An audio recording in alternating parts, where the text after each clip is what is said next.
People, MPWR. WR. All right, very quickly, Tiffany, where are we at today? Today we're at Rabil, which is a nonprofit organization that provides peer group support for those who survived trauma and are trying to build resilience. I've seen Robin Soup everywhere, never been in a building here. Wow. It's pretty cool. A lot of great things happening here. Alrighty, what is this thing that we're doing today, right now? This is the MPWR Hour. This is an opportunity for leaders to ask their business, management, leadership questions to a panelist of experts and subject matter experts. So, would you like to do the introductions, Mike, of everybody here today? No, I'm leaving that to you. You're going to leave it to me? You've had enough with all the phone trouble? Yes, I'm Okay. trying to work I'm a technician this morning. So we have John Rabil. He is an attorney, and he also owns Launch. We have Stacie Briley Goodman. She is her expertise is operations, and she owns Origamic Solutions. We have Brian Kinzie. He's an HR expert. We call him the people person, and he owns Tinker HR.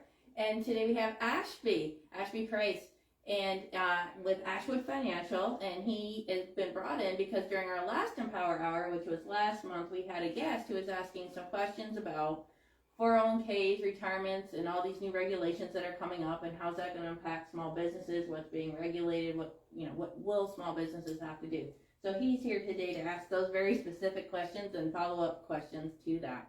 And you can't see on the other side of the camera, but I'm going to go ahead and say it. Yes, say it, please. We have security in the house. No, just kidding. He does look like security.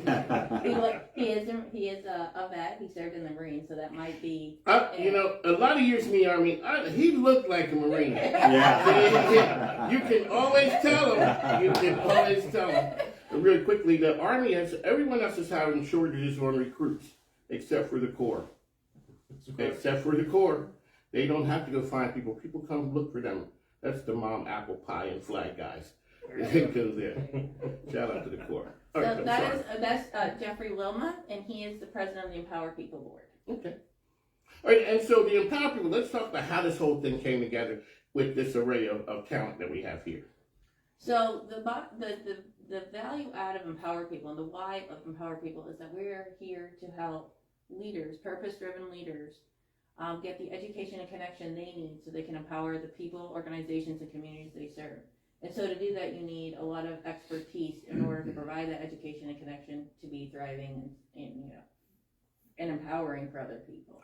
And one of the things we always talk about is empowering people to be good in business. You need to know things, you need to know people, and have a purpose. Exactly. And as I always say, business, nonprofit, for-profit, nonprofit, you don't care. I don't care. You don't care because they're all doing the same thing, which is? Purpose, serving people. That's what they should be doing. Yes. Profit is a KPI. Profit is a KPI. Profit is not the end result. Right. Right? And I bet Ashby, I'm going to put Ashby on the spot. All right. In the financial services business, right? At the end of the day, why do people want money? Well, so they can live a comfortable retirement and To enjoy life. To live their purpose. Yeah. Oh, baby. She's Canadian. they're excitable. But in reality, that's what it is because we always talk about what will it take for you to be able to live your purpose. And part of that one is to have the money. Money gives you freedom a lot of times. Mm-hmm. And people always wonder, we had a conversation about nonprofits. We're in Robin's Hope. And people always talk about nonprofits are always what? Asking for money. Yeah. And what did you teach me? Everybody's asking for money. Were you asking for money? Is literally what yes. I said. Yes, I am. That's how I stay on the air, asking for money. And so that's the idea of what you're saying. But as a purpose-driven organization, you have that. And so the talent that we have here, real quickly, counselor, go down give us your elevator pitch, who you are and what you do. Yeah, so as Tiffany mentioned, I'm John Rabil. I own Launch. It's a law firm that works with small, mid-sized companies. We're a little bit different. Yes, you're a lot different, sir. So you're a lot different. Not sure. We do subscription-based legal services, so clients pay us a flat monthly fee as opposed to by the hour. That way we can be more strategic, more proactive, and we can work with them to sort of drive initiatives that'll help increase their bottom line. Did you say when I think that I need an attorney, I needed one already. Yeah, too late. And don't come to you with, what do you think about this document with my name at the bottom? Right, after you've already signed it. It's I think you're trapped. Not a good time to engage with an attorney. Yeah. Words of wisdom that a person is not doing right now that they really need to be doing in business from a legal standpoint. I think for starters, they need to make sure they've got their company and their entity set up correctly and that they're limiting their personal liability. A lot of people overlook that and they're exposing themselves where they don't have to. That's a good place to start. And then contracts are always a huge thing. That is true. Ma'am? I'm Stacie with Origamic Solutions, and we are here to help small businesses and government entities maximize and optimize their operations to make sure that they have systems, people, and processes in order so that they have measurable, repeatable performance. I am from Philadelphia, and my father was a hustler, and that's what we do is hustle. But I learned that you can only hustle to a certain level. Mm-hmm. Processes have to be put in place. Everything can't be a one-off. Right. And salespeople, we love one-offs. We're just going to make this deal and... And the process people get mad at you. Yeah, and sometimes coming with the check does not even help. That's true. Because you always say in sales, if you get the money, it eases all ills. Mm. But it does not. You had that. Depends No. on how much money was on that check. Yeah, that's Does it it. pay for the enhancements I need to handle your complexities that you offered up that we don't normally do? That is the thing. Because we always say, and whether it's scope creep that says, do you guys do this? Yes, but will you do that? And then you'll say, sure. And then we have to come back and say, can we do this? No. And well, I totally could do it, and we're going to do it in a week. Yeah. What does Yeah. talk to the listeners and viewers about putting the processes in place, the importance of it, not having everyone shoot from the hip. So before you even put the processes in place, you need to make sure you have the right people in place. You cannot win a race by committee. You have to have clear roles and responsibilities, and those responsibilities align to the processes to make sure that the processes run efficiently, effectively, and repeatable. Because when everybody's trying to do the same thing, they do it differently. The system, so the repeatability is where the processes and the computer programs help to establish that foundation of consistency. Then you can measure it with your KPIs and understand if you are healthy or not healthy. Just like if you go to the doctor and they take your blood work and they give you your numbers, business works in the same manner. And then you start to address from those numbers how to improve your processes, what you eat, if you exercise, how you sleep. Same thing goes for business processes, how you take in sales, how you process your product or service, how you bill, how you handle customer service. All of those interline, and then they go back to the people knowing this is what I do, this is within the scope of what I do, and then my colleague handles this. And as long as everyone's communicating and is running off the same playbook, it works well, just like an orchestra playing off the same, playing the same song and not randomly improvising, or, a football team knows which play they're going to run. Everybody knows their role. They understand how to do this on a repeatable, successful basis. How, as a business owner and entrepreneur, be all those things all in the same body? Because he has to be the guy to get the sales in. Yes. But he also, that may have taken a little bit of the shenanigans that worry the operations people. And then he has to be that person internally that he's able to scale to that next level.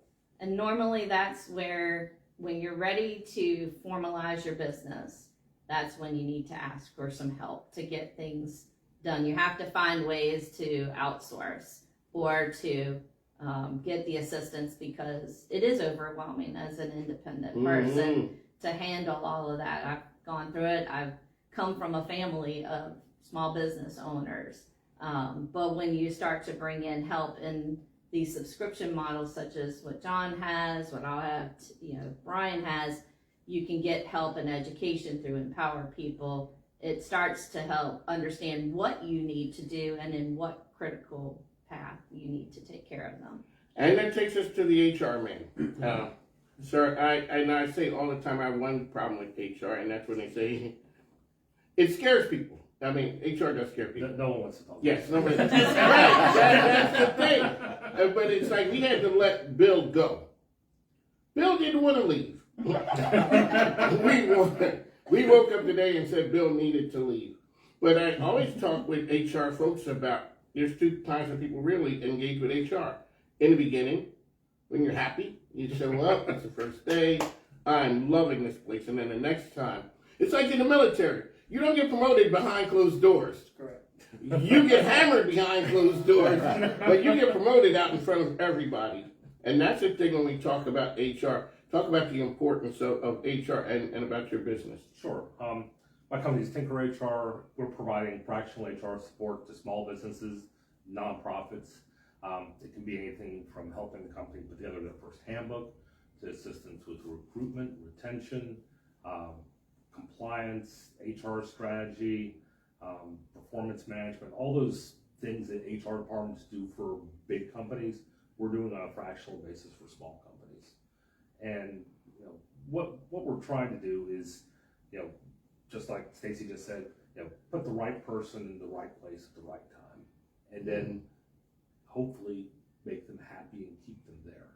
It's all about retaining their good employees and then providing them a path to be able to have a successful career, whatever company they're at.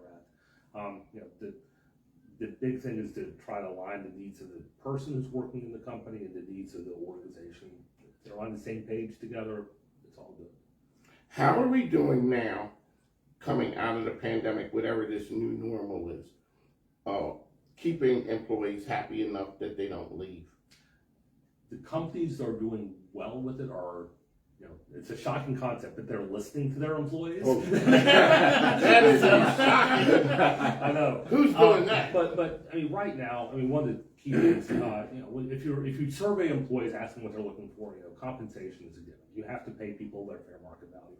Beyond that, though, flexibility right now is absolutely the big thing people are looking for. They want to be able to, if their job allows, work from home every now and then. Doesn't have to be 5 days a week or anything like that, but hybrid types of things have gotten to be really popular. I can tell you if I'm advertising for a position and it's in office versus a position that's like hybrid or completely from home, I get way more applicants and frankly better applicants for the positions to allow for that flexibility.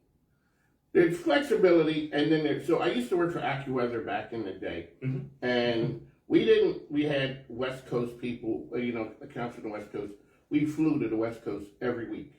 People flew every week because they didn't trust the idea that someone would live out there and work. That's it. So we lose 2 days but we didn't understand and we didn't believe that we work. So you're going to get more applicants for flexibility. I get that. Okay, so no one's listening. Are we really getting better? Not, flexibility maybe 1 day or some flexibility there, but there are people who don't want to come into the office at all. Not really. Sure, but first of all, with technology, it's a lot easier to work remotely than it used to. Yes. You can do things like what we're doing right now. Is it the same as being in person? No. Is it pretty darn good? It's pretty darn good now. Whatever happened to like the esprit de corps? It's like the camaraderie of being in the office.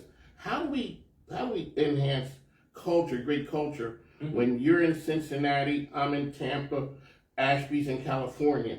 How do we really make that? It's the same thing as when you're jumping on one of these calls as when you're sitting around the conference table and you're just chit-chatting with each other before you settle down to the meeting. You can start off your meeting and then very intentionally have people like, hey, what did you do this past weekend? You can have those types of conversations and build that type of thing. It just has to be more intentional than just bumping into somebody in the hallway.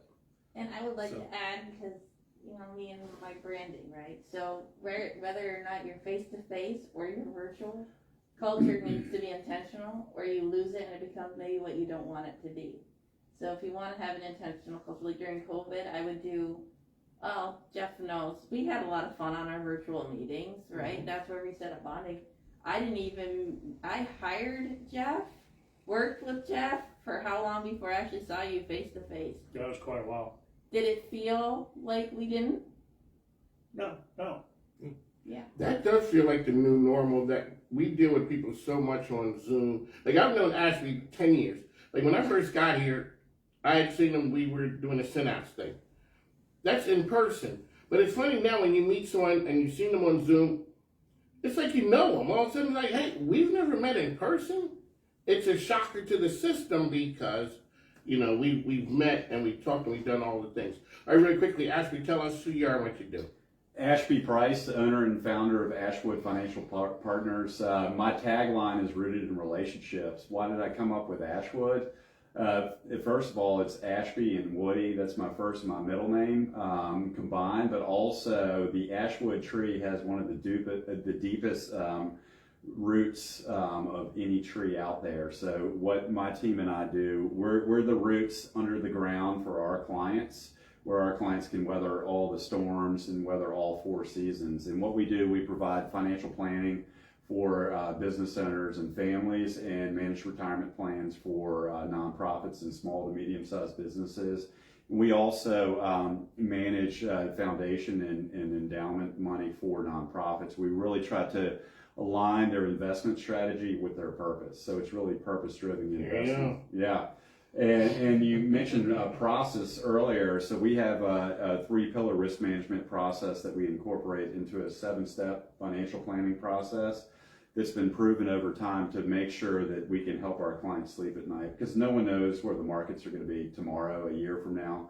So if we have that process in place and we take a long-term view, we can help our clients. Really quickly, Ashby, a 30-year-old comes to you trying to figure out what to do. The level of concern, 30 years old, how high is it? Well, really, a lot of younger individuals are pretty concerned with, what's going to happen in the markets because their parents went through, the Great Recession in 2008 and early 2009, and they saw that the 401k went to the 201k for their parents. So they are pretty concerned. That's a pretty good one. They went yeah. to the 201k. That's not the same. But what I recommend, like if anyone has the option to participate in their employer's retirement plan, and there is an employer matching contribution for them to maximize how much they can contribute to receive that full employer matching contribution. But right now, with student loan repayments that have just started in October, I think that's a big issue and concern for many of the younger individuals who have this burden of student loans. It's another mortgage payment. Oh yes, absolutely. Yeah. And that's why it's very important for small employers, small businesses, and nonprofits to really align their retirement plan and their other benefits packages to take care of their employees of all ages. So something that an employer is not doing today that they should be doing today. Today, they need to reevaluate their retirement plan, and in the state of Virginia, if it's a small employer and they have 25 or more full-time equivalent employees and they've been in business for 2 years or more, and they don't offer a retirement plan, the state is mandating by February of 2024 that they offer a retirement plan. So, or it's going to be a $200 penalty per employee. So, small businesses who qualify need to evaluate what options they're going to pursue next year. What percentage of business owners know that right there? Very few. I'm surprised. Yeah. I'm surprised that so many small businesses who do qualify do not know. But it now is an opportune time if a small business wants to set up a 401k plan where they can receive tax credits to almost offset the startup costs of 401k plans. So the government's really trying to incentivize these small businesses to provide benefits to their employees, because people are, one, they're not saving enough for retirement, and two, we're all living longer. And Social Security and Medicare, those systems are very stressed right now. So the government sees that there is a retirement income shortfall. So small businesses need to provide some type of benefit to their employees. I am not shocked that small business owners don't know that. Not shocked at all. Because if you look around here, when I started a business, I wanted it to be purposeful. I needed to make sales. I had to figure out the legal side so I'm not in trouble. Then I got to figure things are in place, so I got to figure out the processes, the order to it. Oh man, I got to do this HR thing because I'm ready to hire somebody. This is all one person. Then all of a sudden you're like, hey, this thing over here and that thing. It's not a shocker that sometimes business people are overwhelmed, and a lot of businesses don't make it. So kudos to the businesses that are out there. We have somebody here that might have a question, so I'd like to open the floor. There you go. to Hello. questions. Hi, Tamika. Do you have any questions for our panelists? Oh, and you're on mute.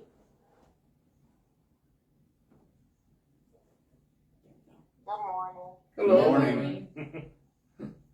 No, I was just listening. I'm just observing everything that y'all say. Hi, Mr. Mike. Hey, what's happening? How you doing? I haven't seen you for a while. I know. I was just saying that I need to get in contact with you. That's right. You got it. Come on back. We leave the light. We're like Motel 6. We leave the light on for you. Okay, cool. Yes, because I was very interested in, I guess I can't see this person right here, but Ashby? Yes. Okay. I was just setting up my 401k for, I think I seen you yesterday. Okay. He's everything. Plus he stands out because he's the tallest guy in the room. I go wherever Mike goes. And you can tell the difference. I set up my 401k too, for both of my businesses, and so yeah, I too am very interested in trying to profit myself, make sure I have retirement and 401k for both of my small businesses too. So if you set it up this year, are you aware of the tax credit that you can receive? You can receive a tax credit of up to $5,000 per year for 3 years for the cost of setting up a 401k plan and for the administration costs. In addition, if you offer automatic enrollment, it's an additional $500 tax credit. And then if you offer an employer matching contribution for certain employees, you can receive up to $1,000 tax credit per employee. Okay, I'm not really hiring nobody. I set it up already. Okay. But I didn't know about the tax credit and the rest of the information.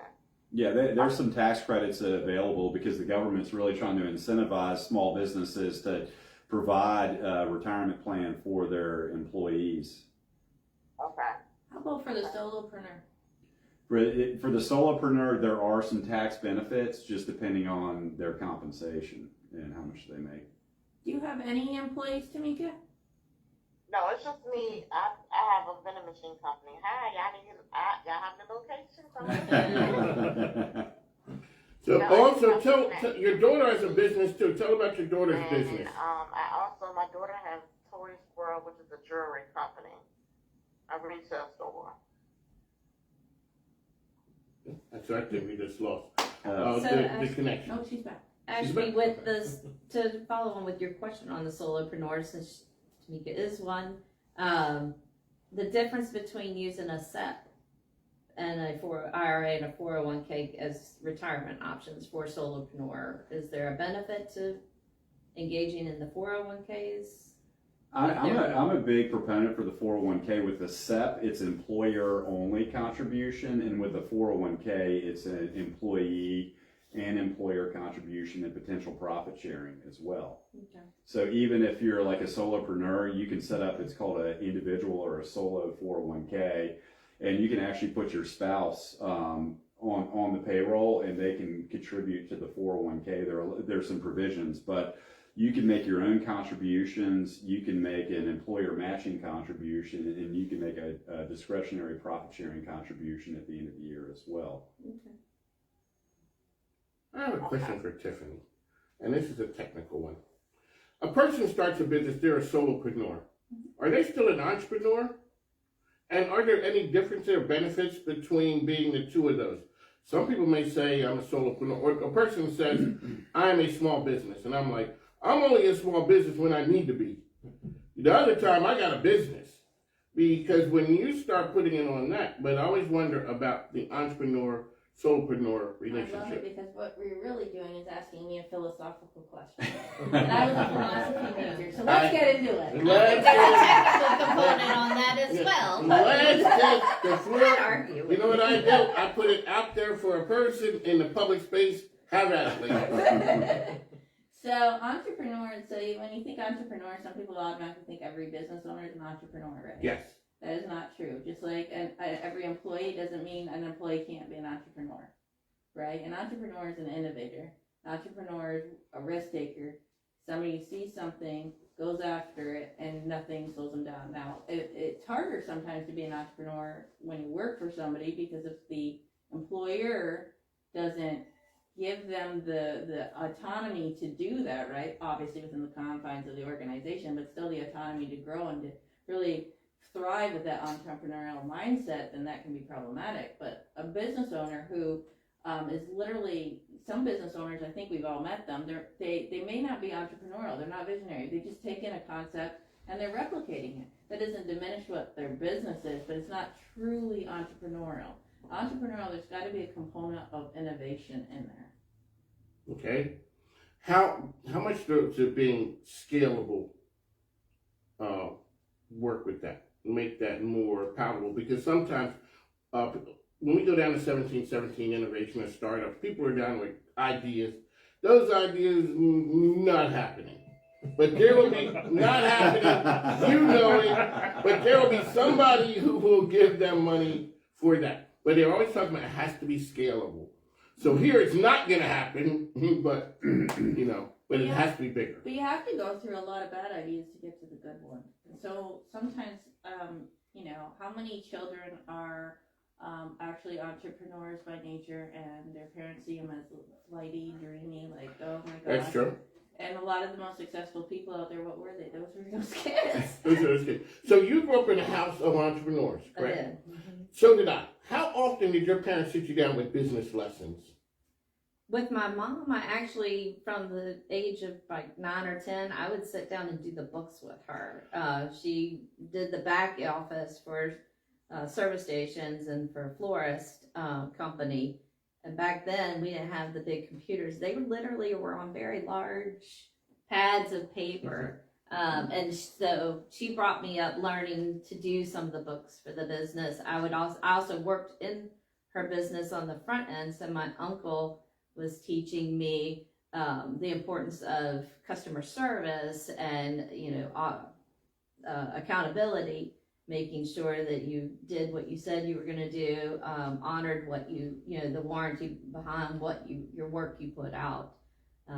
So I was taught lessons in it by association as opposed to formal, we're going to sit down and teach you how to do this. Right, that's what it comes down to. And so I didn't know, so I've been in the Army for forever. And then I became a salesman. Being a salesman is great.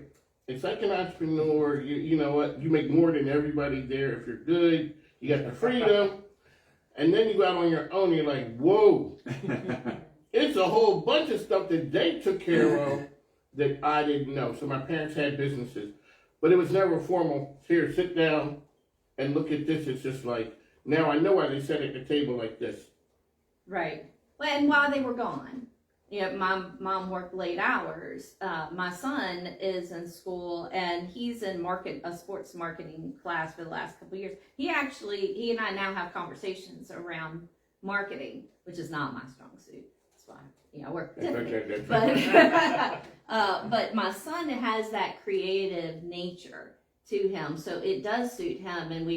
But when I start to talk about the back end, he's like, I don't want to talk about that. But what I'm interested in with the conversations with my son who's in high school is that his friends have businesses. One of them has a t-shirt business. One of them does hair. One of them, does something else. He has a couple of them, but those in particular, one does photography. These are coming in at 15, 16, 17-year-old business people, and they need the education for the behind the scenes. Right now, they are just like any other business. I have my money in my left hand, I have my money in my right hand. I pay the bills as long as I have enough to pay the bills, So they don't have all the mechanics behind it. They don't have all the maturity. But the schools are giving them the opportunity to learn some of these things far earlier than I did as a student. So I think there's a lot of opportunity there. I'd like to know, I think it'd be fun for everybody to know when everyone here knew that they had an entrepreneurial mindset. At what point in your life did you know that? I was a paper boy. But I wasn't like my parents. My dad was like truly the entrepreneur guy. And that wasn't me. So I had a paper route, and on my street, you graduated from the paper route and you went to a real job. Well, I gave up my paper route and went to work at IHOP because I was too old for a paper route. I was too big. And then I realized I hated that. And then the kid who took over my paper route, he didn't like it. I went and got my paper route back. But I saw that ability. But I never was that guy who was, I wanted to be a doctor. So this is a shocker for me doing what I do. And being on the radio really is nothing but sales. I got to pay Summit to be on the air. It's not the other way. My wife's like, you got a job that you pay them at the end of the week? Like, what happened? So I guess I'm the accidental entrepreneur. It was in my family. I can do it because I saw my parents do it all the time. Because you really have to be a real people person. And, we've had that conversation. Now, that's not one of my things. I'm not good with a lot of people. Such an introvert. Yes. I understand how to work a room, and I'm gone. Counselor? Yeah, maybe something similar, sort of just fell into it. I did have entrepreneurs in my family, but, I had traditional jobs, went to law school, worked at a firm after law school, and it was, you quickly recognize whether or not that lifestyle is for you. And so that was sort of the driving force behind it, like trying to create something that I had more control over and could determine where it was going to end up. So It wasn't a sexy LA law thing. Like yeah, the way they put it on TV It wasn't is not like that? true, believe it or not. I can't believe Yeah, I Cue know. the background. Exactly. Hard to wrap Walking your in. head around that. Walking in, you're dressed nice, and Yeah. walk-in music, no. Yeah, Nothing. no. They tie you to a desk for 18 hours That's a cool. day. They serve you lunch and dinner trying to be nice, but it's just so you don't No, leave. so you don't. Yeah. It's like, no, don't get up. That's the same as no. consulting. We bought you dinner. Thank you. Lunch on us every day. So I knew I wanted to own a small business by the time I was 8 when my mom did hers. But I went through the same thing as John. I went and pursued my skill set and development of that through consulting services for 20 years before I actually opened my own. But to go back quickly with your solopreneur versus entrepreneur, I got into it for the same reason my mom did, which was flexibility and freedom. She left her original job and started her other job so she had the flexibility to go to my soccer games as a kid, versus working on a holiday or a Saturday. I started my business to have the flexibility and the freedom to be a mom and to take care of my son as well. So I became what I call a propreneur, meaning I simply sold my own skill set that I'd already learned and was doing through another company. And then I started building my company by bringing in selling other propreneurs, basically as subcontractors, and then starting to, innovate to bring, continue to grow the company. I think that's one of the shifts. You can choose to say, I just want to work by myself, and it's basically an independent contractor, or you can start to look to grow that business and add on more people and so that you can scale and serve. But that was how I got into mine, was a purpose of wanting to be able to have the freedom to not have to answer to anybody when I went to a basketball game. So. That's true. I had absolutely no intention whatsoever. So yeah, I mean, I did corporate HR roles for 20 plus years, and my last corporate HR role moved to New Jersey. I didn't want to move to New Jersey, and so I was looking for my next corporate HR gig. And a friend of mine who is an entrepreneur had her own business. She's like, "Hey, can you help me with some HR stuff while you're an unemployed bum?" I'm like, "Absolutely." It's like, because you can't send out resumes 8 hours a day. So I wrote their employee handbook for them. I did their job descriptions. I redid their interview process. And she's like, if you're going to keep doing this for me, I should probably be paying you. I was like, money would be great. So I could deal with that. So I incorporated at that point simply for being able to handle all the stuff for tax and all that thing. But I was still not thinking I was going to make this a business. And eventually kind of like the light went off. Like, no, I'm enjoying this. Maybe I could do this for other companies too. So I hung up my job search and started Tinker HR. There you go. And terrible way to start a business. I wouldn't recommend it. I mean, I could find you a water engineer on the other side of the world, but I only knew one small business owner in Richmond, and she was already my client. So not the best way to get started, but it's worked out, How long you been in business? 7 years now. I think it's worked. Hired my first employee last year, so yeah, it's gone well. You know how my mind goes, because I was going to go there like, how is that hiring another person? Well, Ashby, we got to come back to that. But these guys make it a lot more comfortable when you go to do it.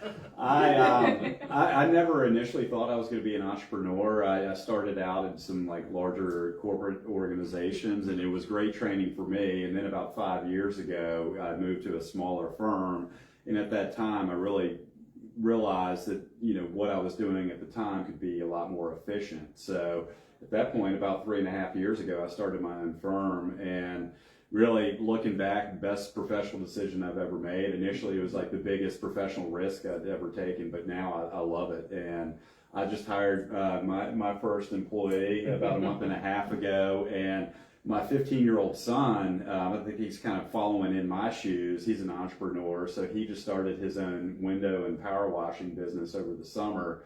And he's already got the marketing flyers, so he's starting at a young age. So hopefully it'll transition to different generations. When you hung out the shingle, when did you know that you had something? Really, it was kind of opportune timing. Really at the beginning of COVID. That's when it hit, and then 100% of my clients came with me at that time, and then immediately had plenty of referrals from clients. So it was early. So you knew you had something then? Yes. So Brian, when did you know that you had something? You hung a shingle out, you were like ready. I'd also like to share my story when I know it's not.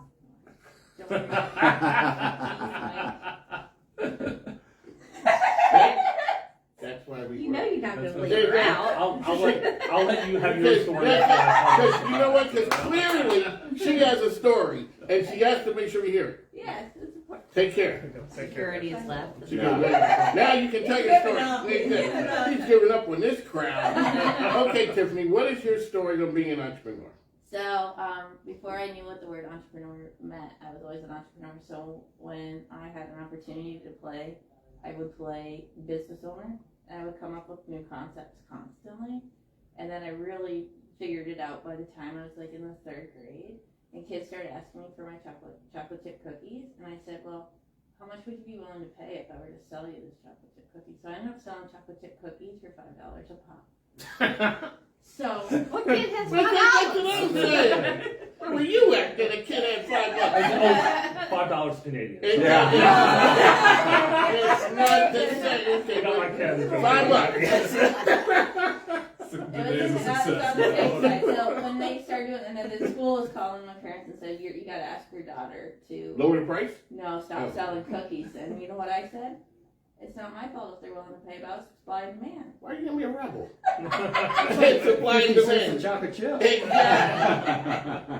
And so after that, it was just I kept coming up with new concepts, and I always knew I would ask. I was the dorky kid in the lunchroom, and I'd sit at the cafeteria table. This is young, really young. And you had a blazer on too. And I had a blazer on. You told me that you were a kid wearing a blazer. And I'd say, okay, I'm going to have a company someday. I need to know who here is even interested in being my president, vice president. I was doing that, and there was She's still doing that. and the kids, you know, it's fun because some kids, you know, it's funny because you think they're kids, right? Some kids instinctively already knew, like, I'm not really into this. And then other kids were like, oh, no, that's interesting. And I remember kids going, I really like math. How about accounting or something like where I have to use numbers, you know? So it was really fun to do that. And then as time just progressed, like I came up with ideas and that, you know, again, I didn't like make them official businesses, but I tested it out to see if they're, like, I came up with a concept called Balloonies, and it's a device that actually ties balloons for you so you don't kill your fingers to tie the balloon. How did that work out? I didn't turn it into a business because nobody felt the market didn't want it, right? They didn't It have. wasn't me, they but they didn't have weren't a willing to vision. pay the price that you have to sell. That's what I mean. You have to come up with ideas. You don't laugh at people out of ideas, but you got to test them out. And you don't turn it into a business until your boss, who is your customer, is actually willing to pay for it, right? Because that's really who your boss is. So you were gonna be a salesman. You're the salesperson. That was gonna be you at some point. Third grade, you're out there hustling kids for $5 for cookies. Well, I told my mom, because my mom was unhappy, and that's a whole other story. So I kept telling my mom, no, it's not laughable, it's true. So I said to my mom, I said, you could turn your chocolate chip cookie business, your baking business, turn your hobby, what you like doing, turn it into a business, and I'll help you do it. Ashby, were you always that salesman guy? No, I don't think Okay, I'm a so salesman, you but are- I'm in sales, you are- obviously. Clearly, you were Not even remotely a salesperson. God does my sales. divine intervention. I just ask if I can help you, and that is the 3 people I know that have. John. No. No. So out of all the people here, you're the salesperson. Let's talk about the idea of when now you had a business, and when did you know you had to be enough of a salesperson to get some money? When did you know you had something? You know, I picked up my next client through referral from my first client, so that's fine. But my wife built our website for the company and put it out there, put some blogs out there, and a couple of weeks after it went on, like, I got a call from someone that found us on a Google search wanting to talk to me about what I could do for them for HR. And what did you say? Huh? First of all, I was stunned that someone just called me out of nowhere. I'm sitting there like, oh my gosh, it's an actual hit from this. And, you know, but that's when I knew I had something. That was like, okay, I'm going to be able to make this work, I think. Okay. So, yeah.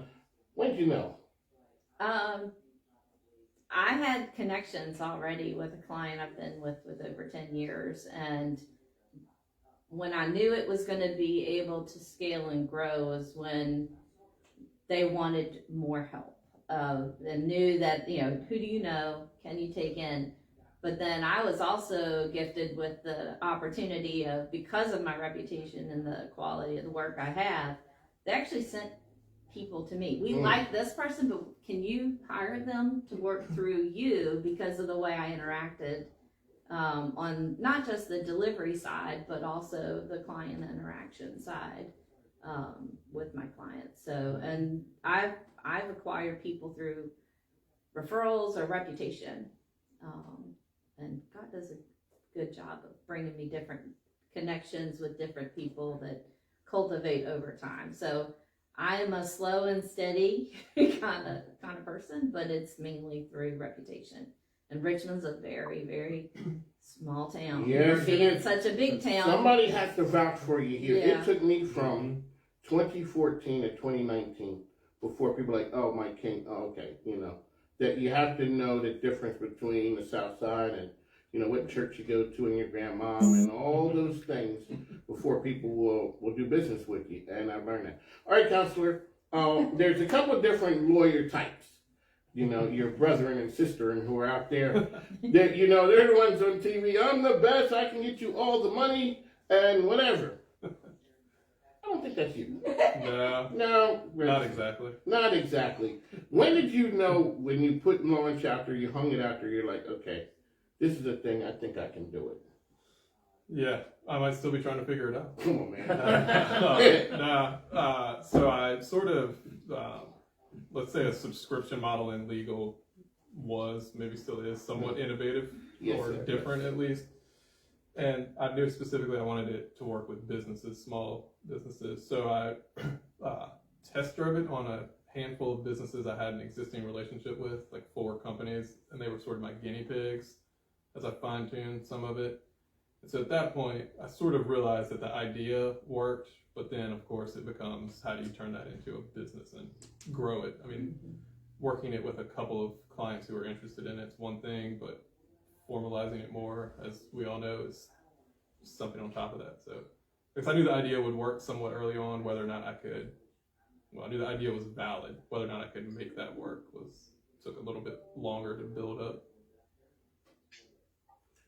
All right, Tiffany, when did you know? How do I know? You didn't know. I Some, seriously. and that's some people, maybe that's an entrepreneur thing. Tamika, when did you know that your business, that you had something and it would work? What you say, Mike? When did you know you had something that your business, you knew it would work?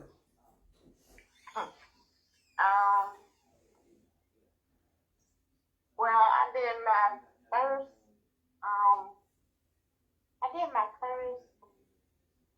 so what happened was, weird.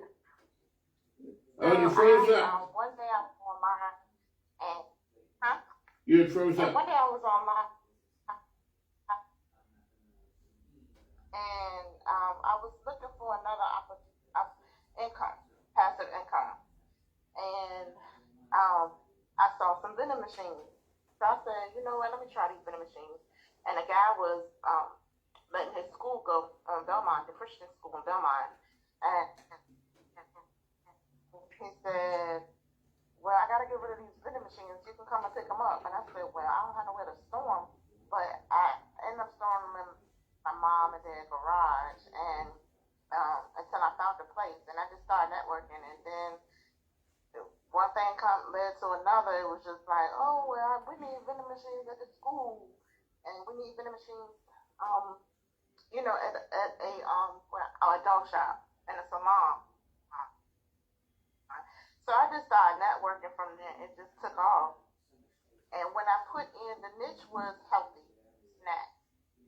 Because everybody's doing healthy herbs now. So that was my takeoff. And I didn't even mean to happen like that, but it just did. And it just started going from there. All righty, Tiffany, let's sorry. What you say? Go ahead. Oh, sorry about that. I was saying, how can people find... So I do a lot of that. It's breaking up. All righty, we got to run. Ashby, how can people find you?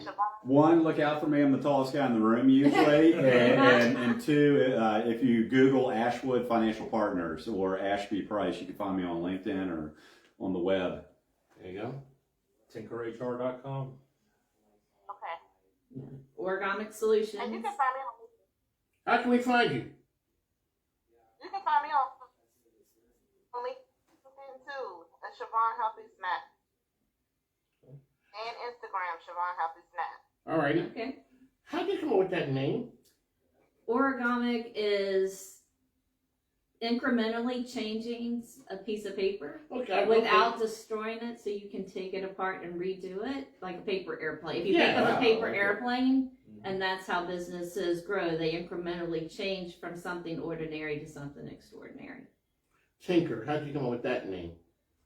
Tinker was a medieval tinsmith that traveled from town to town fixing things. I always felt like a good consultant. What they did was they would come in and help businesses out and fix things. Okay. And no one can spell my last name, Kinzie. They're going to blow that one. John, how can people find Launch out there? Yeah, online. Like if you Google launch and legal, it comes up, or launchstrategylegal.com.